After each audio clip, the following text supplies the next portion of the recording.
여호와께서 사무엘에게 이르시되 내가 이미 사울을 버려 이스라엘 왕이 되지 못하게 하였거늘 내가 그를 위하여 언제까지 슬퍼하겠느냐. 너는 불에 기름을 채워 가지고 가라. 내가 너를 베들레헴 사람 이새에게로 보내리니 이는 내가 그의 아들 중에서 한 왕을 보았느니라. 내가 어찌 갈 수 있으리이까? 사울이 들으면 나를 죽이리이다. 하니 여호와께서 이르시되 너는 암송아지를 끌고 가서 말하기를 내가 여호와께 제사를 드리러 왔다 하고 이새를 제사에 청하라. 내가 네게 행할 일을 가르치리니 내가 네게 알게 하는 자에게 나를 위하여 기름을 부을지니라.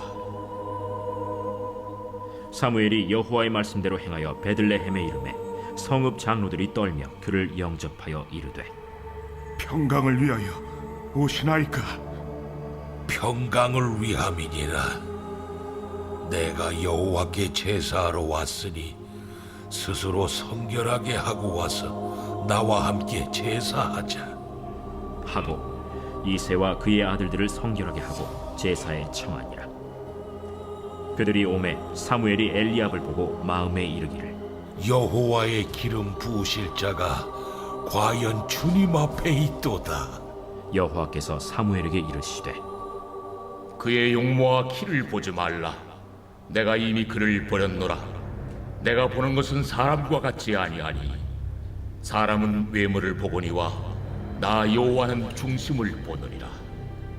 이새가 아비나답을 불러 사무엘 앞을 지나가게 하매 사무엘이 이르되 이도 여호와께서 택하지 아니하셨느니라. 이새가 산마로 지나게 하매 사무엘이 이르되 이도 여호와께서 택하지 아니하셨느니라. 이새가 그의 아들 일곱을 다 사무엘 앞으로 지나가게 하나 사무엘이 이새에게 이르되 여호와께서 이들을 택하지 아니하셨느니라. 내 아들들이 다 여기 있느냐? 아직 막내가 남았는데 그는 양을 지키나이다. 사람을 보내어 그를 데려오라. 그가 여기 오기까지는 우리가 식사 자리에 앉지 아니하겠노라. 이에 사람을 보내어 그를 데려오매 그의 빛이 붉고 눈이 빼어나고 얼굴이 아름답더라. 여호와께서 이르시되 이가 그니 일어나 기름을 부으라. 사무엘이 기름 뿔병을 가져다가 그의 형제 중에서 그에게 부었더니 이날 이후로 다윗이 여호와의 영에게 크게 감동되니라. 사무엘이 떠나서 라마로 가니라. 할렐루야. 예. 고개 들고 허리 펴고 광대뼈는 좀 내려주시고요. 예, 오늘도 예배를 통해 큰 은혜 누리시길 소망합니다. 아멘. 여러분, 제가 지난주에 설교할 때 예배는 뭐라고 그랬어요? 기억나는 사람? 예배는 뭐라고 그랬죠?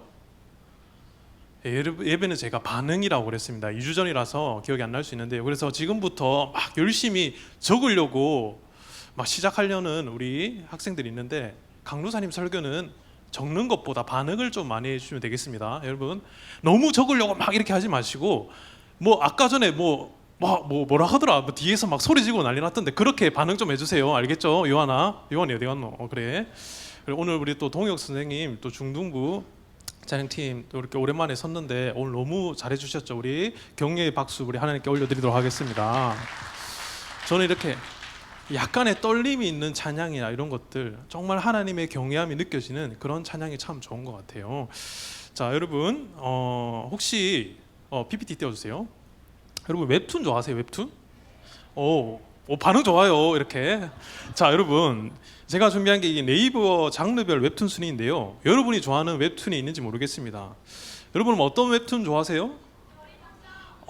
그래. 외모지상주의. 그래. 그래.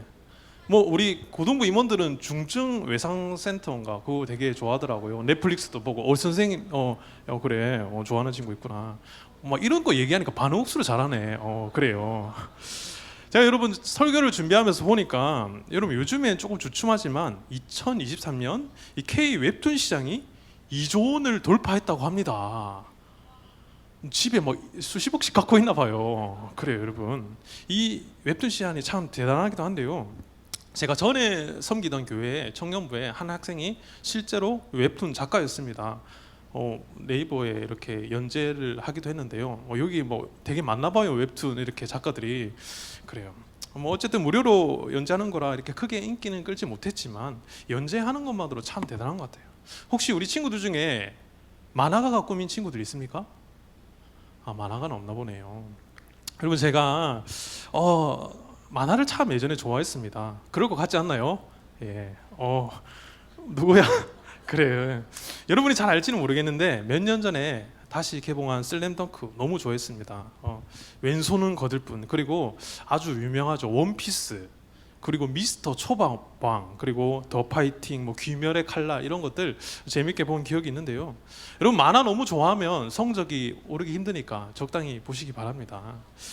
여러분은 그래도 만화보다는 웹툰이죠. 여러분, 저는 지금은 웹툰을 보지 않지만 한 7년, 8년 전쯤에는 웹툰을 많이 봤는데요. 제가 좋아했던 웹툰이 두 가지가 있습니다. 지금은 너무나 잘 알려진 기안 84가 그린 패션 왕입니다. 막 이렇게 옷 입으면 막 변하고 그러거든요. 제가 참 재밌었는데요. 또 제가 설교를 준비하며 찾아보니까 이 외모 지상주의는 아직도 연재 중이더라고요. 당시도 꽤 재밌게 봤었는데 여전히 계속 연재를 하고 있어서 굉장히 놀랐습니다. 장수 웹툰이더라고요. 그런데 여러분, 이 외모 지상주의 작가인 이 박태준 씨는 제가 어릴 때 이 얼짱시대라는 프로가 있었거든요. 여러분 얼짱이란 말 알고 있습니까? 알고 있나요? 요즘도 얼짱이란 말 쓰나요? 안 쓰죠. 그럼 뭐라고 쓰나요? 얼굴이 뭐 되게 잘생기고 뭐 예쁜 사람을? 존잘. 그렇구나. 그래요. 세대가 좀 다르네. 여러분, 당시에는 각 지역마다 이 얼짱들이 존재를 했어요. 그래서 그 사람들을 모아서 뭐 얼짱 시대라는 프로를 이렇게 하기도 했는데, 그러니까 이 박태준이라는 사람은 원래부터 만화가가 아니었습니다. 그냥 만화를 좀 좋아했던 얼짱이었죠. 얼짱 출신이니까 TV에도 좀 나오고, 그래서 유명세를 따라 이 아보키라는 회사를 하나 차렸는데, 이게 의류 뭐 쇼핑몰 이런 거거든요. 그런데 처음에는 좀 잘 되다가 나중에는 22억이라는 빚만 지고 쫄딱 망하게 되었다라고 합니다. 그렇게 잠시만요. 예, 그렇게 사업도 망해갈 무렵 그는 자신의 원래 꿈인 이 만화가를 내가 다시 한번 해봐야겠다 해서 이 외모지상주의라는 웹툰을 네이버에 연재하기 시작했어요. 그런데 이게 대박이 난 거예요. 당시 사람들의 니즈에 딱 들어맞아서 웹툰이 큰 인기를 얻게 되고, 이분 후에 박태준 만화 회사를 창업하고 강남에 대형 빌딩까지 세우게 됩니다. 만화 하나로 이렇게 성공할 수 있다니 정말 놀랐습니다. 웹툰계의 거의 신화가 되었죠. 근데 제가 무슨 이야기를 하려고 이렇게 길게 선언을 이야기하냐면 오늘 본문과도 너무나도 연관이 있어서 그렇습니다. 여러분, 오늘 많은 나라의 사람들은요, 이 외모지상주의라는 웹툰처럼 외모가 너무나도 중요한 시대에 살고 있습니다. 여러분, 인스타 하나요? 인스타만 봐도 어때요? 우리가 대부분 인플루언서라고 부르는 사람들 다 잘생기고 예쁩니다. 그리고 외모가 상대적으로 별로라고 느끼는 사람들의 박탈감은 이루 말할 수가 없죠. 여러분, 그것은요, 교회도 마찬가지인 것 같아요. 그래서 많은 학생들이 일찍부터 일어나, 특별히 자매들은 뭐 화장도 하고 꾸미고 오지요.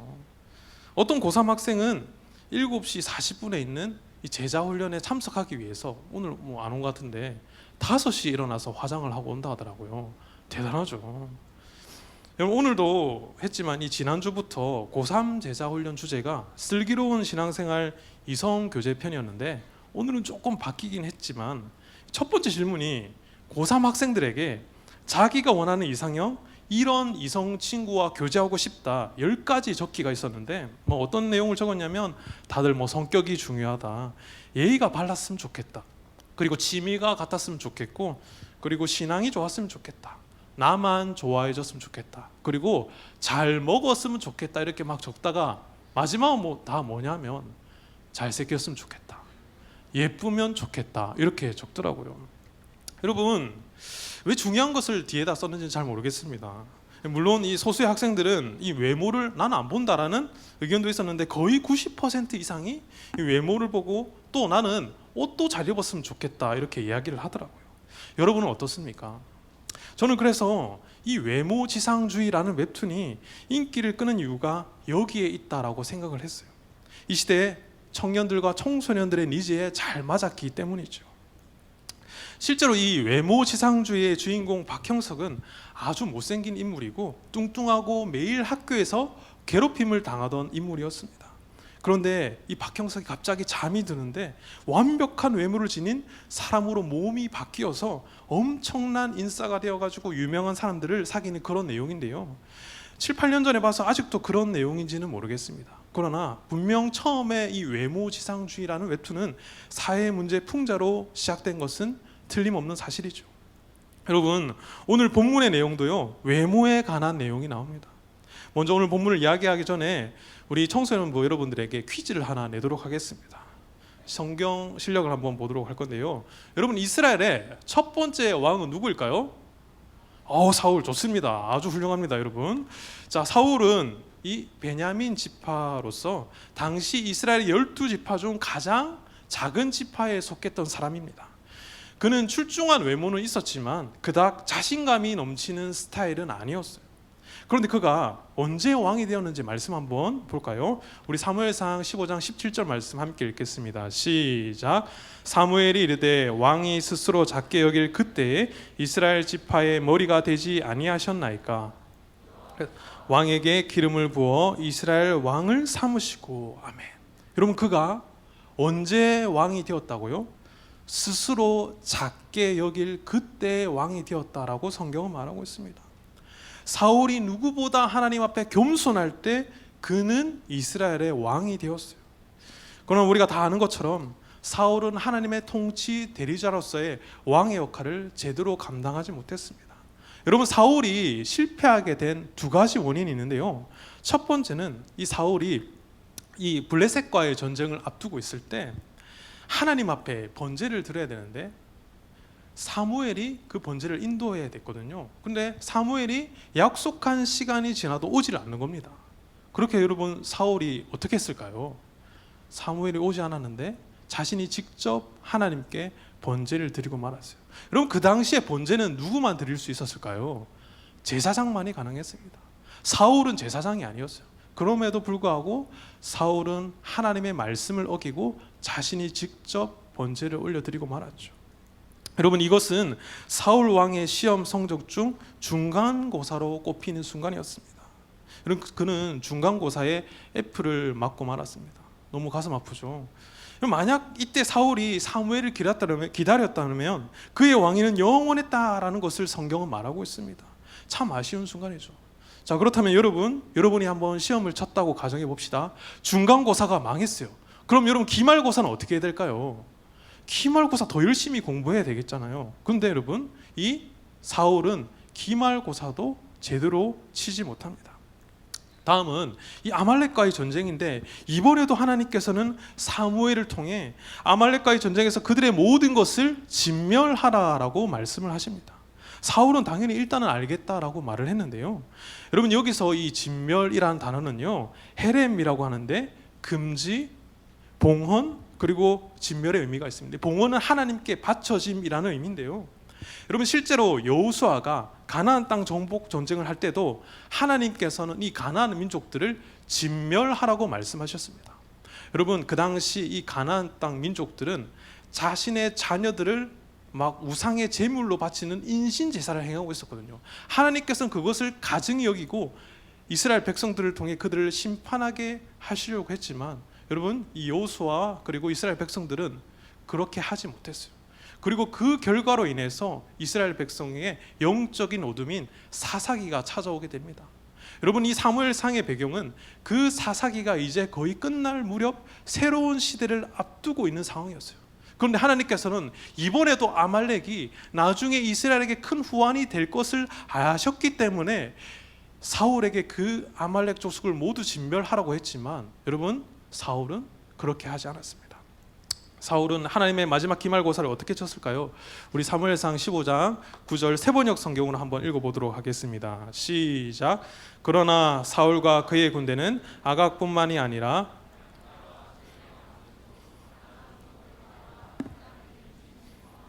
어린 양들과 좋은 것들은 무엇이든지 모두 아깝게 여겨 진멸하지 않고 다만 쓸모없고 값없는 것들만 골라서 진멸하였다. 아멘. 그럼 사울은 이렇게 생각했던 것 같아요. 굳이 이렇게까지 할 필요가 있을까? 아무리 하나님의 말씀이지만 요거는 내 생각대로 해야겠다라는 거예요. 좋은 것들은 남겨두고 쓸모없는 것, 지금 당장 죽여도 되는 것들은 그냥 일단 죽이자. 그럼 사울은요, 하나님의 말씀을 정확히 자기 식대로 순종을 합니다. 여러분, 사울이 진멸의 뜻을 이해하지 못했을까요? 아닙니다. 사울은 알고 있었어요. 그러나 하나님의 말씀보다 자기 생각이 더 우선했다라는 것이죠. 사무엘이 책망하자 사울은 오히려 더 뻔뻔한 모습을 보입니다. 그때 사무엘이 아주 유명한 말씀을 우리에게 남겨줍니다. 우리 사무엘상 15장 22절 말씀 함께 읽겠습니다. 시작. 사무엘이 이르되 여호와께서 번제와 다른 제사를 그의 목소리를 청종하는 것을 좋아하심 같이 좋아하시겠나이까. 순종이 제사보다 낫고 듣는 것이 순양의 기름보다 나으니. 아멘. 사랑하는 청소년부 여러분, 우리 하나님께서는 제사보다 순종이 더 중요합니다. 여러분, 절반의 순종은 순종이 아니에요. 내 뜻대로 하는 순종은 순종이 아닙니다. 어쨌든 사울은 이 일로 인해서 왕의 자리에서 완전히 잘리게 돼요. 그렇다고 바로 폐위된 것은 아닙니다. 그러나 이 순간부터 사울은 이미 하나님 보시기에는 이스라엘의 왕이 아니었던 것이죠. 이제 왕이 없으니까 어떻게 해야 되겠어요? 새로운 왕을 세워야 되겠죠. 그것이 오늘 본문의 내용인데요. 우리 좀 길지만 사무엘상 16장 1절 말씀 한번 읽겠습니다. 시작. 여호와께서 사무엘에게 이르시되 내가 이미 사울을 버려 이스라엘 왕이 되지 못하게 하였거늘 내가 그를 위하여 언제까지 슬퍼하겠느냐.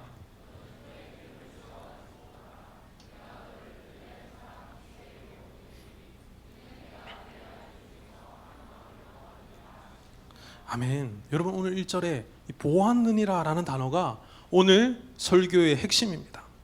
오늘 본문을 보면요, 사무엘의 시선과 하나님의 시선이 다른 것을 알 수가 있어요.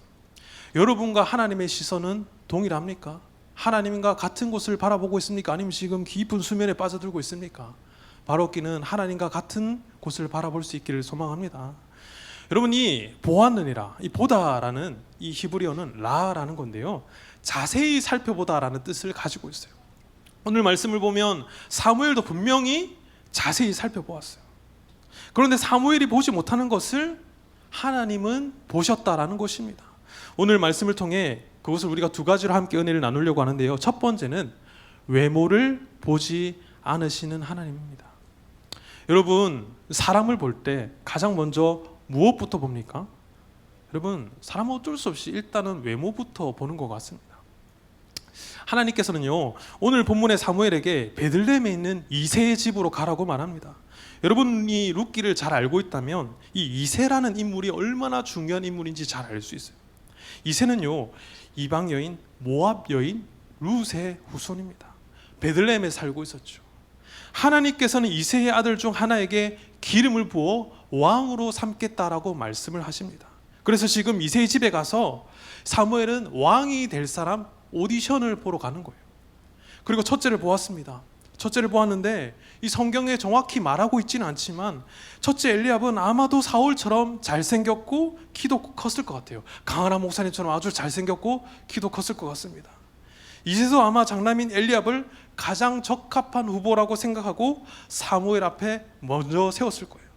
사울의 실패를 경험한 사무엘이지만 이번에도 사울과 같은 인물에 마음에 끌리게 됩니다.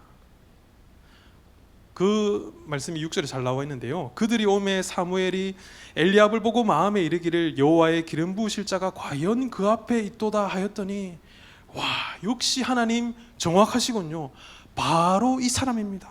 사무엘이 확신을 해요. 아직 다른 아들 보지도 않았는데 바로 이제 슈퍼패스 버튼을 누른 거죠. 하나님, 이 사람이 틀림없습니다. 그런데 이후에 하나님의 음성은 전혀 다른 음성이 들려옵니다. 우리 사무엘상 16장 7절 말씀을 같이 한번 읽어보도록 하겠습니다. 시작. 여호와께서 사무엘에게 이르시되 그의 용모와 키를 보지 말라. 내가 이미 그를 버렸노라. 내가 보는 것은 사람과 같지 아니하니 사람은 외모를 보거니와 나 여호와는 중심을 보느니라 하시더라. 아멘.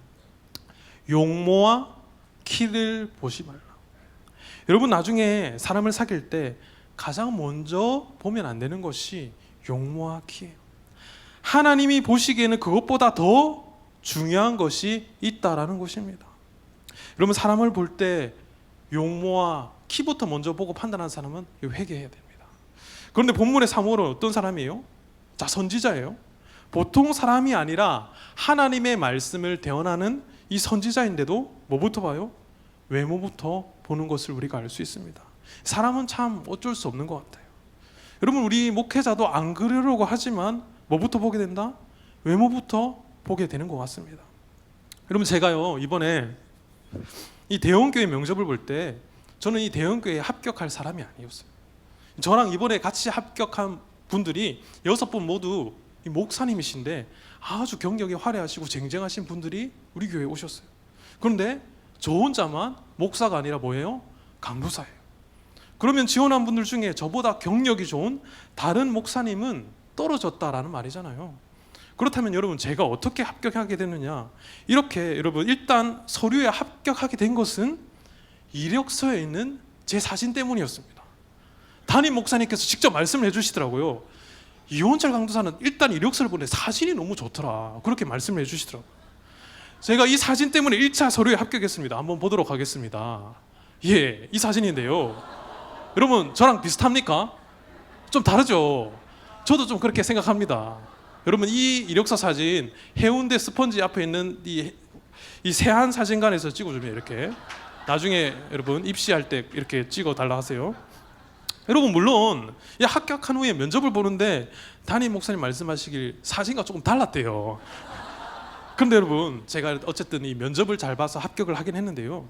여러분, 이처럼 우리도 사무엘처럼 자신도 모르게 사람을 볼 때 얼굴부터 먼저 보게 되는 것 같습니다. 우리가 나중에 여러분 대학생이 되었다 칩시다. 대학생이 되면 이제 연애를 할 수 있겠죠. 소개팅을 나가게 될 때 가장 먼저 보게 되는 것은 무엇이냐? 일단은 우리는 외모부터 보게 된다라는 것입니다. 근데요, 여러분, 하나님께서는 뭐라고 말씀하실까요?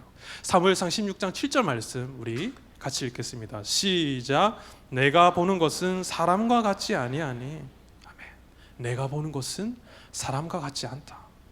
하나님은 절대로 우리의 외모만 보고 판단하시는 분이 아니심을 믿으시길 바랍니다. 여러분, 이 성경에서 외모를 보는 사건은요, 여기서만 나오는 게 아니에요. 여러분, 사도행전 10장에 가면요, 이 가이사랴 지역에 있던 고넬료라는 사람의 이야기가 나옵니다.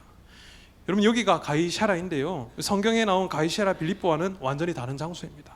위치도 달라요. 해변 도시고요, 정말 이 뷰가 진짜 좋은 곳입니다.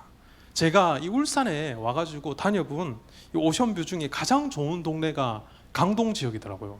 강동 지역의 바닷가가 너무 예쁘더라고요. 그런데 여러분, 강동 지역보다 훨씬 예쁩니다. 지중해 바다가 정말 아름답더라고요. 그래서인지 이곳은 당시에 로마의 식민지였습니다.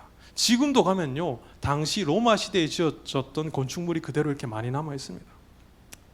그때 이탈리아 군대 백부장 고넬료라는 사람이 여기에 머물렀는데, 이 고넬료라는 사람의 설명이 굉장히 기가 막힙니다. 우리 사도행전 10장 2절 말씀 함께 읽겠습니다. 시작.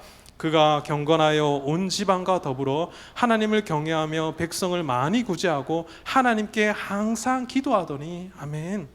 여러분, 말씀만 읽어도 이 고넬료라는 사람이 어떤 사람인지 잘 알 수 있을 것 같아요. 참 좋은 사람이죠. 우리 청소년부에도 이런 고넬료와 같은 사람들이 많이 나오길 소망합니다. 그런데 여러분, 이 사람은 어쨌든 무엇이냐? 유대인이에요? 이방인이에요? 이방인이에요. 로마 사람이었습니다. 당시 여전히 유대인들은요, 이방인에게는 구원이 없다라고 생각을 했어요. 그때였어요. 가이사랴 근처에 있던 베드로가 요빠라는 항구에 머물고 있었는데, 당시 유대인들은 하루에 3번씩 늘 기도를 했거든요. 베드로도 마찬가지였어요. 베드로가 기도 시간에 되어 지붕 옥상에서 기도를 한데 갑자기 환상 중에 하늘 위에서 하늘이 열리며 음식 한 그릇이 막 내려오는 것입니다. 그리고 이것을 먹으래요. 근데 그 안에 보니까 각종 네 발 가진 짐승과 기는 것과 공중에 나는 것들이 있었다라고 합니다. 문제는요, 베드로가 전부 다 못 먹는 것이었습니다. 여러분, 이것을 이해하기 위해서 우리가 유대인의 음식 문화를 좀 알아야 되는데요, 우리는 뭐 맛있으면 아무거나 먹지만 당시 유대인들은 그렇지 않았어요. 지금도 정통 유대인들은 코셔 푸드라는 것을 지킵니다. 이 코셔만 지켜도 웬만하면 유대인 인정을 다 해줍니다. 그만큼 이들에게 중요한 거예요. 여러분, 이 코셔 푸드가 뭐냐면요, 이슬람의 할랄 푸드와 비슷한 음식인데 고기는 우유와 함께 섞어서 굽지가 않고요, 그리고 햄버거와 치즈를 같이 먹지 않습니다. 왜 그러냐면 신명기 14장 21절에 너는 염소 새끼를 그 어미의 젖에 삶지 말지니라, 이 말씀 때문에 그래요. 그래서 여러분, 이스라엘 맥도날드에 가면 치즈버거가 없습니다. 안타깝죠? 반응 좋습니다. 좋아요. 자, 여러분, 자세한 설명도 준비했는데 대충 보시고 시간이 없어서 생략하도록 할게요. 자, 여러분, 지금도 이스라엘 맥도날드 가면 이런 코셔 마크가 찍혀 있고 맛도 조금 달라요. 어쨌든 이런 코셔를 지켜야 되는데 자꾸 예수님이 앞에 있는 부정한 음식을 막 먹으라는 거예요. 그래서 베드로가 굉장히 답답했습니다. 주님, 저 이거 먹으면 율법을 어기는 거잖아요. 절대 먹지 않겠습니다. 그러자 하늘에서 또 음성이 들려요. 하나님께서 깨끗하다 하신 것을 네가 속되다 하지 말라. 그리고 이 일이 3번 있은 후에 환상이 끝납니다. 베드로는 당시에는 이 3번의 환상이 무엇을 의미하는지 이해하지 못했어요. 그런데 그때 고넬료가 보낸 사람이 등장을 합니다. 그리고 베드로를 초대해요. 여러분, 사실 이전까지 유대 율법은요, 이방인과 교제하며 가까이 지내는 것을 부정하다고 생각했어요. 지금도 어떤 유대인들은 이렇게 생각을 합니다. 제가 여러분 이스라엘에서 한 6개월 정도 산 적이 있는데 이스라엘 사람들, 정통 유대인들은 이방인들을 절대로 집에 초대하지 않습니다. 초대하면요, 실제로 갖다 칩시다, 물도 한 잔 안 줘요. 여러분, 우리는 코셔 푸드를 지켜요, 안 지켜요? 우리는 아무거나 먹잖아요. 그들은 철저히 코셔 푸드를 먹으니까 그들과 함께 같이 식기를 공유하는 것만으로 코셔를 어긴다라고 생각해서 만약에 물을 한 잔 주잖아요. 그러면 그 물잔을 깨워서 버려야 돼요.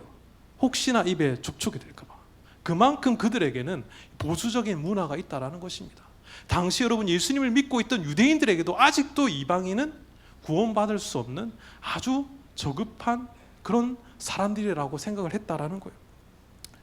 여러분, 그런데 하나님께서는 베드로의 마음을 지금 어떻게 하고 있느냐? 깨뜨리고 있다라는 것입니다.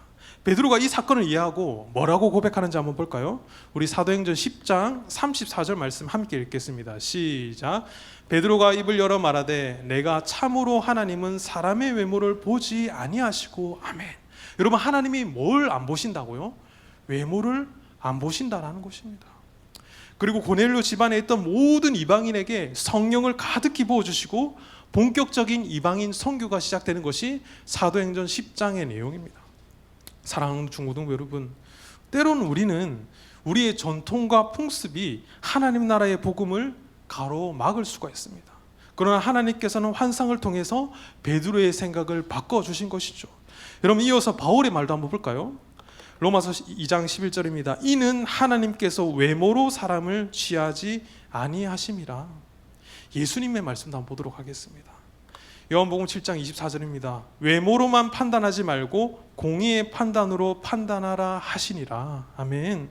사랑하는 청소년부 여러분, 우리는 사람인지라 외모로 사람을 판단하지만 하나님은 그렇지 않다라는 거예요. 여러분, 이 시간 여러분의 외모 때문에, 컴플렉스 때문에 억눌려 있고 자존감이 떨어져 있다면 외모를 보지 않으시고 나의 있는 존재를 그대로 사랑하시는 하나님께 나아가시길 주님의 이름으로 축복합니다. 아멘. 두 번째는요, 우리의 중심을 보시는 하나님이에요. 그럼 다시 사무엘상 16장 7절을 보면요, 여호와께서 뭘 보신다고요? 중심을 보신대요. 제가 찾아보니까 사람의 중심이 배꼽이라고 하더라고요. 나 여호와는 배꼽을 보느니라, 이렇게 말씀하신 것일까요? 아니겠죠. 여러분, 여기서 이 중심은요, 히브리어로 레브인데, 지금 뭐 레바라고 되어 있는데 레브입니다. 여러분, 이 레브라는 말은요, 마음이라는 말이에요. 여러분, 아까 말씀을 들으면서 나는 좀 키가 좀 크고 얼굴이 예쁘거나 잘생긴 사람은 왠지 모르게 하나님은 뭐 나 같은 사람은 싫어하시나라고 생각할 수 있는 건데요, 여러분, 그런 말이 아닙니다. 사무엘상 16장 12절의 하반절을 보시면 다윗도 얼굴이 아름답다라고 말하고 있어요. 여러분 다윗도 키가 좀 작았을 뿐 어렸을 뿐 외모는 뛰어났다라는 거예요. 하나님이 외모를 안 본다라는 것은 외모보다 중심, 즉 마음이 더 중요하다라는 의미입니다. 여러분이 태어나기도 전에 태조 왕건이라는 사극이 유행을 했습니다. 본 사람 있습니까? 아마 보지는 못해도 이런 밈은 봤을 거예요. 거기에 궁예라는 왕이 있습니다. 궁예라는 왕. 이 궁예의 주특기가 뭐냐면 관심법이라 해가지고 누구인가, 누가 기침 소리를 내었는가, 그리고 내가 보니 네 눈에 마구니가 가득 찼구나 하면서 내가 막 마음을 안다고 사람을 심심하면 때려 죽이는 거예요. 여러분 이 궁예가 철원에 자기의 수도를 삼았거든요. 여러분 철원이 얼마나 춥습니까? 철원 가본 사람 없죠. 여러분 철원은 가끔씩 일기 예보를 보면 시베리아보다 추운 것이 철원이에요. 근데 철원에 도읍을 세워놓고 어떻게 합니까? 기침 소리를 내면 막 죽이는 거예요. 그럼 얼마나 기가 막힙니까? 관심법, 마음을 본다 하고 굉장히 당황스럽습니다. 여러분 태조 왕건이 역사를 잘 복원해서 만든 사극이니까 실제 궁예에게도 그런 면이 있었겠죠. 이처럼 여러분 우리는 사람의 마음까지는 완전히 알 수가 없습니다. 그런데 우리가 다른 사람의 마음은 몰라도 누구 마음은 알아요? 내 마음은 안다라는 거예요. 지금은 은퇴하신 이재철 목사님이 이 자신의 로마서 강의에 이런 말을 남기셨어요. 제가 한번 읽어드릴게요. 하나님께서는 겉을 보시는 분이 아니라 속을 보시는 분이라는 것입니다. 그래서 이분이 말씀하시길 죄는 겉만 보는 것이래요. 진리와 진실은 절대로 겉에 담겨있지 않기 때문에 그러므로 겉만 보고 판단하고 행동하면 죄악의 결과로 귀결될 수밖에 없다라고 하는데요. 여러분 여기서 이 아담과 하와의 선악과 이야기를 합니다. 창세기 3장 6절은 선악과 나무에 대해 먹음직도 하고 보암직도 하고 지혜롭게 할 만큼 탐스럽기도 한 나무라고 되어 있죠. 겉으로 봤을 때 어떤 나무예요? 굉장히 탐스럽고 먹고 싶은 나무라고 소개하고 있습니다. 선악과는요 겉으로는 굉장히 멋지고 맛있는 나무 열매처럼 보였지만 그 속에는 뭐가 들어있었어요? 죽음이 들어있었어요. 여러분 하나님께서는 선악을 알게 하는 나무의 열매는 먹지 말라, 내가 먹는 날에는 반드시 죽으리라고 말씀하셨으나 아담과 하와는 속을 보려고 하지 않았습니다. 겉에 속아버렸기 때문입니다. 그래서 겉만 보는 것은 죄라고 하는데 굉장히 제가 와닿았어요. 여러분 우리가 왜 외모로만 판단하면 안 되나요? 외모로만 판단하면 그것이 죄이기 때문에 그렇습니다. 하나님께서는 이 사람을 보시는 관점은 우리가 생각하는 관점과 다르다라는 것이죠. 이어서 장남 엘리압이 탈락되자 사무엘이 이새의 다른 아들을 찾았어요. 아비나답, 삼마, 아들 7을 다 이렇게 지나가게 했는데 하나님의 음성이 안 들립니다. 혹시나 싶어서 사무엘은 이새에게 물어요. 혹시 다른 아들이 또 있습니까? 실제로 막내 아들이 더 있었어요. 그런데 이 아버지인 이새조차 막내 아들만큼은 왕이 될 만한 자격이 없다고 생각해서 저 멀리 양치로 보내버렸습니다. 부모조차 자식을 어떻게 했다고요? 외모로 판단했다라는 것입니다. 그런데요 사람을 시켜서 다윗을 불러오니 성경에서 무엇이라 말합니까? 우리 사무엘상 15장 12절 함께 읽겠습니다. 시작. 이에 보내어 그를 데려오매 그의 빛이 붉고 눈이 빼어나고 얼굴이 아름답더라. 여호와께서 가라사대 이가 그니 일어나 기름을 부으라. 이가 그니 일어나 기름을 부으라. 하나님이 찾던 그 사람이 바로 다윗이었습니다. 형제 중에 가장 막내였고 8째 아들이었던 다윗. 키가 너무 작고 너무나도 어렸던 그 심사장수에도 없었던 다윗이 하나님이 택한 사람이었다라는 것이죠. 여러분 사울은 다윗보다 외모가 출중하였지만 하나님께서는 그를 버렸어요. 왜 그랬어요? 사울의 중심은 하나님을 향해 있지 않았기 때문이에요. 그런데 다윗은 사울에 비해 외모가 떨어졌지만 하나님께서 다윗을 이스라엘의 2번째 왕으로 택하신 이유는 무엇일까요? 다윗이 중심이 바로 하나님께 향해 있었기 때문입니다. 여러분 말씀을 맺도록 하겠습니다. 여러분 이 지선아 사랑해라는 책으로 유명한 이지선 자매, 지금은 교수님이 되셨는데요. 그분의 이야기를 끝으로 설교를 마무리하고자 하는데요. 여러분 이지선 교수님은 꽃다운 23살 이화여대 유아교육과에 재학 중이었어요. 꿈이 굉장히 많았겠죠. 사진만 봐도 참 그래 보인다, 그렇죠? 그런데 어느 날 차로를 타고 가다가 음주 운전자에 의해 불의의 사고를 당해 전신의 55% 이상이 3도 화상을 당했습니다. 여러분, 여대생이에요. 화상을 당하고 난 뒤 자신의 모습을 거울로 보며 이 여대생이 선택할 수 있는 것이 무엇이 있었을까요? 이 교수님이 할 수 있는 것은요, 2가지밖에 없었다라고 합니다. 첫 번째는 지금 나의 외모를 보고 비관하고 아파트 옥상에서 뛰어내리거나, 두 번째는 마지막으로 하나님을 찾는 것. 그런데 이 교수님은요, 2번째 선택을 했어요. 자신의 외모에 대해 절망하지 않고 중심을 보시는 하나님을 바라본 것이죠. 다음은 이지성 교수님의 간증인데요, 한번 보도록 하겠습니다. 하나님이 제가 부르지도 않았는데 제 옆에 오시는 거예요. 이렇게 저를 안아주시면서 기도하시는데 사랑하는 딸아 하고 시작되는 기도였어요. 저조차도 저를 사랑할 수 없을 것 같은 그런 모습을 하고 있는 저에게 하나님 사랑한다고 고백하시는 거예요. 더 이상 목사님의 기도가 아니었어요. 저를 사랑하신다고 하시는 그 하나님께서 그 시간 목사님 입술 통해서 말씀하고 계셨고, 그 말씀이 제 귀로, 제 마음으로 들어오기 시작했어요. 너를 세상 가운데 반드시 다시 세우겠다고. 그리고 병들고 힘들고 약한 자들에게 희망의 메시지가 되게 할 거라고 말도 안 되는 얘기를 하시는데요. 저는 나는 할 수 없는 일이지만 성경 속에 살아계신다고 말씀하셨던 그분이 진짜로 지금도 살아있다면 그분이라면 하실 수도 있을 것 같은 제 믿음이 생기는 거예요. 여러분, 혹시 지금 이 시간 가운데 나의 외모 때문에 스트레스 받고 주눅이 들어있고 관계에 어려움을 겪고 있다면 여러분들을 있는 그대로 사랑하시는 하나님 앞에 나오시길 축복합니다. 이제는 더 이상 사탄의 속삭임에 속지 마세요. 하나님은요, 내 겉모습보다 외모보다 내 마음을 더 중요하게 보시는 분이심을 여러분 믿으시기 바랍니다. 여러분, 이 시간 여러 가지 나를 향한 그런 말 때문에 상처받은 것들이 있다면 여러분 이 시간 기도할 때 하나님, 이 시간 다른 사람이 말했던 그런 이 거절 감정의 말들, 나를 외모로 판단하고 나를 억누르고 나를 이 세상의 평가 기준 가운데 가두게 했던 그런 모든 말들로 벗어나게 하여 주시옵소서.